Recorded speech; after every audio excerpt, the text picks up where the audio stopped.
Hello guys, welcome back to the channel. In today's video, I'm going to show you how you can turn off Megaphone volume and grow a garden too. So guys, there is a new item in Grow a Garden. It's called the Megaphone. You can buy the item from the gear shop right here, and it costs 8k shekels if I'm not mistaken. Yes, 8k shekels, and it's pretty annoying actually. And I'm going to show you guys how you can turn it off, just in case if there is another player who disturb you or who annoys you with the megaphone.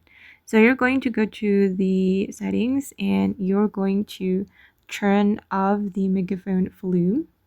Oh, it's okay. Yeah, we can turn it off right now, just like this. And yeah, it can prevent a player from distracting you with the megaphone. I'm sorry, I cannot loud right now because I turn off my volume on my phone. Okay guys, and that's how we can turn off the megaphone volume in or turn off the megaphone sound in Grow a Garden too. I hope this video will be useful for you. Thank you so much for watching, and bye.